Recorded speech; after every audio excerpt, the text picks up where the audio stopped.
Salut tout le monde, on se retrouve aujourd'hui pour parler du film Brick. Il s'agit d'un thriller psychologique allemand de Netflix. Kim et Olivia, un couple en crise, se réveillent un matin piégés dans leur appartement, dont les issues sont murées par des briques noires indestructibles. Ils découvrent que tout l'immeuble est emmuré, isolé du monde extérieur, sans eau ni réseau. Avec leurs voisins, ils doivent comprendre ce qui se passe et tenter de s'échapper. Dans cette vidéo, jusqu'à la minute indiquée dans le titre, il n'y aura pas de spoiler, je vous préviendrai bien sûr quand la partie spoiler commencera. Avant de commencer, ce film est classé 16 et plus pour violence et il y a des passages un peu gore. L'ambiance est assez particulière avec le côté huis clos oppressant. On est bloqué dans l'immeuble avec les personnages et vraiment on les suit du début à la fin, on ne sort pas de l'immeuble donc vraiment on ne sait pas ce qui se passe en fait. On sait autant de choses que les personnages et on apprend au fur et à mesure que eux apprennent des choses. On découvre bien sûr assez rapidement les voisins et ils sont tous différents. Ils ont des histoires et des caractères très différents et des points de vue aussi parfois opposés. Certains vont dire qu'il faut à tout prix sortir et d'autres vont dire que le mur est là pour les protéger. Au final, on n'en sait pas plus qu'eux puisqu'on découvre au fur et à mesure que eux aussi découvrent, donc on ne sait pas. Est-ce qu'il y a des choses prévisibles dans le scénario? Oui, mais ce n'est pas spécialement dérangeant. Il y a des réactions de personnages ou des actions que pour moi je trouve logiques et bien sûr attendues. Et ce que je trouve assez intéressant, c'est les questions que l'on se pose tout au long du film. Bien sûr, la plupart concernant le mur, d'où est-ce qu'il vient, pourquoi il est là, comment on peut sortir en fait de cet immeuble. Et ça rappelle vraiment un côté escape game où on doit vraiment résoudre cette énigme, ce fameux mur, qu'est-ce que c'est, et du coup pouvoir s'échapper ou non. Mais ce film a également pour but de faire réfléchir sur beaucoup de points. Par exemple, est-ce que le mur est là pour protéger ou pour contrôler? Mais les murs c'est aussi un isolement, une prison, donc voilà, ça amène à quand même pas mal de réflexions. J'aborderai pas d'autres points parce que je vous laisse découvrir le film, nous sommes en partie sans spoiler.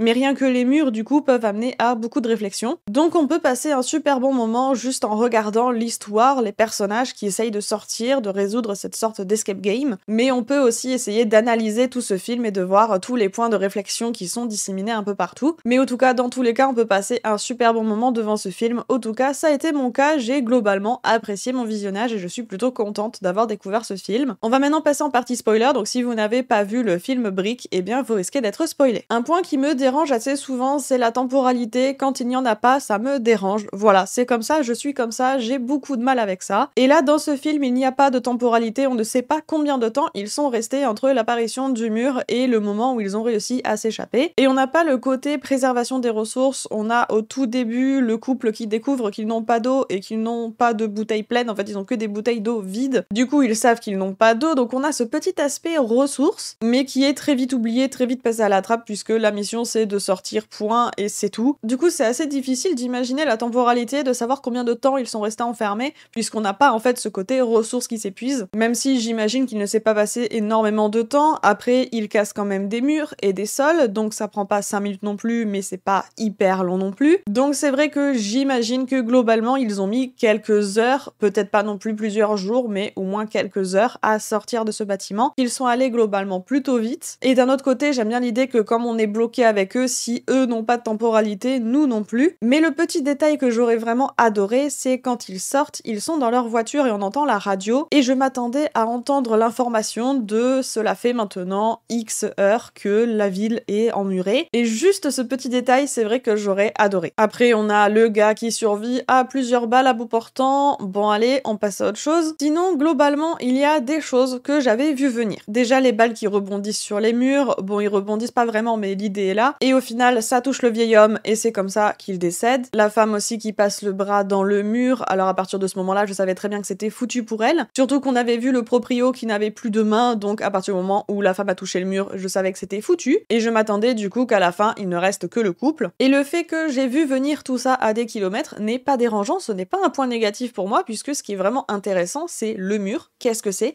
d'où ça vient, à quoi ça sert, et tout le côté bien sûr psychologique autour. On a aussi le couple en difficulté qui va avancer au fur et à mesure qu'ils avancent dans l'immeuble vers la sortie. On a bien sûr les murs et l'isolement, tout le côté psychologique, le côté social. Il a énormément en fait d'aspects dans ce film, et c'est vrai que tout ça m'intéressait plutôt beaucoup. Et c'est vrai que j'ai plutôt bien aimé analyser au moins un petit peu le film au fur et à mesure, tout en me laissant bien sûr porter par l'histoire. Et c'est pour ça que globalement j'ai bien aimé mon visionnage, même si la fin m'a quand même déçue. Ce qui m'a déçue en fait, c'est que ils sortent, ils prennent leur voiture et en fait ils s'en vont, ils quittent la ville, et c'est vrai qu'on peut y voir le voyage du début qui ne s'est pas fait, qui se fait finalement à la fin. Ils repartent à zéro, nouveau, ils recommencent une nouvelle vie, on peut y voir plein de choses. Et ça, autant j'aime bien, mais j'aime pas le fait qu'ils prennent la voiture, ils ne disent rien et ils s'en vont, et ils vont même pas dire on va aider les autres, on va dévoiler comment on ouvre les murs, on va essayer de se renseigner sur ce qui s'est passé. En fait, il me manque juste cette petite phrase où ils vont dire qu'ils vont aider les autres, donner le code en fait, au moins ça, donner le code aux autorités et ensuite s'en aller à leur voyage. C'est un détail, vraiment je chipote, mais c'est parce qu'en fait ça s'arrête tellement net, ils prennent leur voiture, ils se regardent, ils font oh c'est cool, on est libre et ils s'en vont. Et en fait c'est ça qui me dérange,